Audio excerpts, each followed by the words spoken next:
Assalamualaikum warahmatullahi wabarakatuh. Halo Sobat Literasi, saya Agustin Arista Widya Hafizah dari SMA Negeri 1 Singorojo.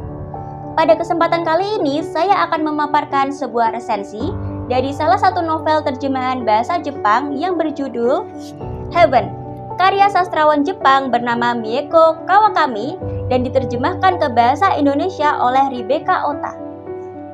Heaven, novel terbitan tahun 2023 oleh Kepustakaan Populer Gramedia di Jakarta dengan nomor ISBN 978-623-134-1181 dan ketebalan buku sebanyak 232 halaman berisi tentang kisah seorang siswa berusia 14 tahun yang hanya disebut sebagai Aku.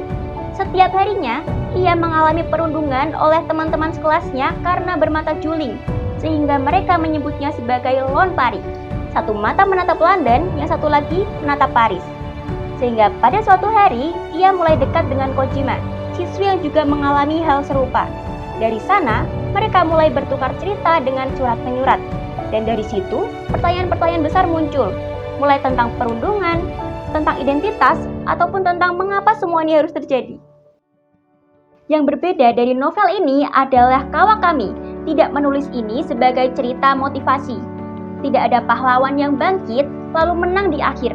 Yang ada adalah benturan ideologi antar karakter yang bertolak belakang. Tokoh Aku percaya bahwa penderitaan tidak perlu punya makna. Namun Kojima justru memilih untuk memaknai setiap lukanya. Kedua perbedaan sudut pandang tersebut selalu berbenturan sepanjang novel, membuat kita sebagai pembaca ikut untuk ditarik memikirkannya. Dari sisi penokohan, Kawakami sangat jujur dengan menggambarkan karakter, bahkan pelaku rundung sekalipun. Mereka tidak digambarkan sebagai penjahat murni. Masih ada alasan manusiawi yang membuat kita tidak bisa sekedar membenci mereka begitu saja. Yang membuat saya terkesan adalah di balik gelapnya cerita, novel ini menyajikan sebuah kehangatan. Hubungan antara tokoh Aku dan Kojima mengingatkan kita bahwa terkadang memiliki seseorang yang benar-benar mengerti kita itu sudah lebih dari cukup untuk bertahan. Hal ini sangat relevan untuk kita, terutama di zaman sekarang. Perundungan bukan hanya soal fisik, tapi juga verbal, bahkan di dunia digital sekalipun.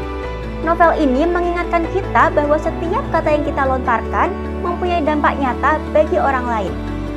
Hal ini membuat novel sulit dilupakan, bukan karena memberikan jawaban yang memuaskan, melainkan novel ini dapat mendorong pertanyaan-pertanyaan keluar dan terus menempel di pikiran kita, bahkan lama setelah kita menutup buku. Kelebihan utamanya jelas, kedalaman filosofisnya tidak banyak ditemukan di novel lain. Kawakami menulis dengan tajam dan berani, tanpa basa-basi, tidak dibuat-buat. Tapi saya juga harus jujur, beberapa adegan digambarkan dengan sangat detail dan intens. Untuk sebagian pembaca, ini mungkin terasa berat atau mengganggu. Jadi, kalau kamu sensitif dengan tema kekerasan, siapkan diri dulu sebelum membacanya ya. Kesimpulannya, Heaven bukan novel yang akan membuat kamu merasa senang setelah membacanya. Tapi, ia akan membuat kamu berpikir. Dan bagi saya, itu justru tanda dari sebuah karya yang benar-benar layak. Saya sangat merekomendasikan buku ini jika kamu menyukai cerita yang punya kedalaman atau yang ingin melihat isu perundungan dari sudut pandang yang berbeda dan lebih manusiawi. Kehidupan nyata tidak selalu menawarkan jawaban yang mudah, dan novel Heaven mengingatkan kita akan hal itu dengan sangat jujur. Semoga resensi ini bermanfaat dan bisa membuat Sobat Literasi penasaran dengan novel Heaven ya. Please respect each others and stop bullying. Wassalamualaikum warahmatullahi wabarakatuh.